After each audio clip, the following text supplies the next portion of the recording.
غالبی شاه جایزه آزمون اطلس و ادرس تاجیک 2020 مطلوبه نیاز و 5000 سامانی را برد نمود. سنه 26 مارس سال روان با اشتراک پرزیدنت کشور در قصر ارباب فستیوال اطلس و ادرس تاجیک 2020 برگزار گردیده بود که شاه جایزه نصیب مطلوبه نیاز و شد. مهره بافی، کشیده دوزی، گل دوزی، تاقی دوزی، دوختن لباس های ملی و اروپایی خاصی دستان این بانوی هنر می باشد.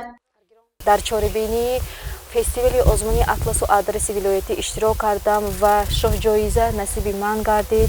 من یک چند مدلم رو در این چاره‌بینی پیشکش خلق عزیزم گرداندم و یکی از مدل‌های بهترین من این لباس ایدانه و عروسی بود. یک 7 نمودی مدلم رو پیشکش گرداندم. دوتاش روزمره، دوتاش کودکانه و موندگی‌هاش باقی مانده ها ایدانه و عروسی بود. مطلوبه نیازوه نزدیک 20 سال است که با هنرمندی مشغول بوده. در آزمون‌های اطلسی تاجیک 7 مراتبه اشتراک نموده. مدل‌های خویش را با لباس‌های دوخته خود به نمایش گذاشته است. تا امروز 7 مراتبه در چنین آزمون‌ها اشتراک نموده. در 5 مراتبه آن مقام اول را به دست آورده است. این بانوی هنرمند مهارت دوزندگی، طرح خاصه، آرایشات ملی زنانه، تابش رنگ در لباس‌ها را با خیالات رنگین خویش جای می‌دهد. ما باید در همین آزمون بغیر از هنرهای همین اطلس دوختن آماده کردن لباسهای وی خوجند اطلس، ما باید در همین لباس ها ما باز هنرهای دستی را وارد کنیم. این هم در وی بود، در لایحه بود و من کوشش کردم که همین هنرهای مهنتی خودم رو در لباسهای خودم جای دادم.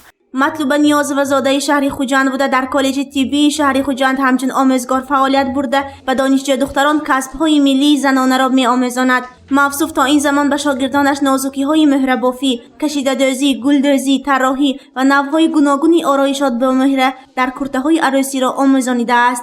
و اینچنین من باز هنری زرگری هم کرده ایستادم. چخیلی که در اینجا دیده ایستادید، من و شما شاهد هستیم.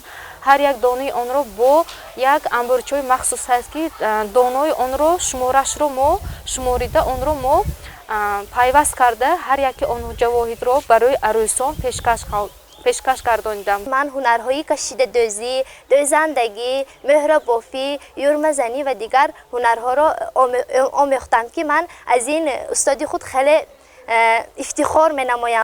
کسب خود را دوست می دارد و پیوسته می کشد که در آفریده هایش نوگانی ها را وارد سازد. به هر نقش و نگاری که آرا می دهد با سوزن مهر را جای می دهد.